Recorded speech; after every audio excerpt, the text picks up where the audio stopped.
Based on a manga by Michiharu Kusunoki, Wangan Midnight tells the story of Akio Asakura, a young car enthusiast who discovers a Nissan Fairlady Z in a junkyard. This car, dubbed the Devil Z, is infamous for being cursed due to the numerous fatal accidents it has caused.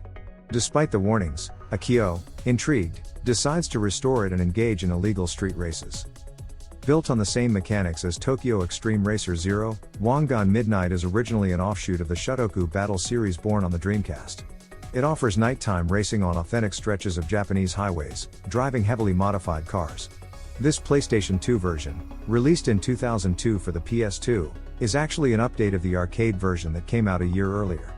A new feature for the series, the game includes for the first time licensed cars. Having spent many hours on the first two Shotoku battles, I eagerly jumped into this spiritual successor, now layered with a manga twist.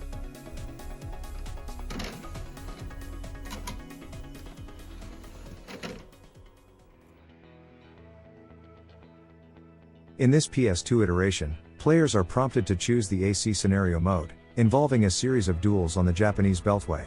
This mode allows the selection of all the licensed cars from brands like Mazda, Mitsubishi, Nissan, Subaru, and Toyota. The mission mode offers various head-to-head challenges, spread across 11 distinct sequences. In this mode, in contrast to the AC scenario, only the infamous Demon Z is drivable. There's also a time attack mode and an I.Link battle mode for local multiplayer sessions.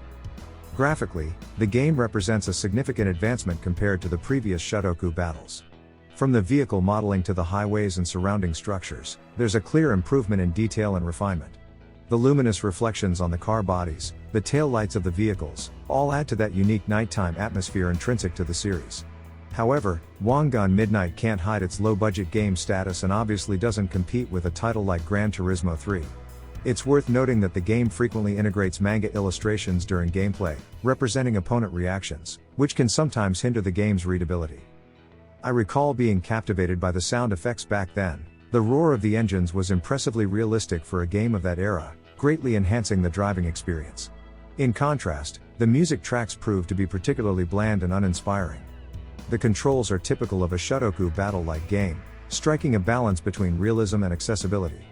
They also seem to have become more precise compared to the Dreamcast versions, with the PS2's analog stick providing a helpful assist. The vehicle physics feel believable, neither too stiff nor too responsive, allowing for realistic drifting or weaving maneuvers. Duels in Wangan Midnight are governed by an SP counter system. By leading the race, your opponent's counter decreases. Victory is yours when their meter is empty or if you maintain the lead when time runs out. The major innovation of this installment is likely the 3-car races, in a 2 versus 1 configuration, making the clashes even more intense. Wangan Midnight is a pleasant racing game. But don't expect to dedicate months to it. The limited variety of cars, lack of customization, and inability to roam freely weigh down its longevity. Wangan Midnight enthusiasts will, of course, be more inclined to appreciate the dialogues and storylines than newcomers, especially in the mission mode, which paints a story with the various characters from the manga.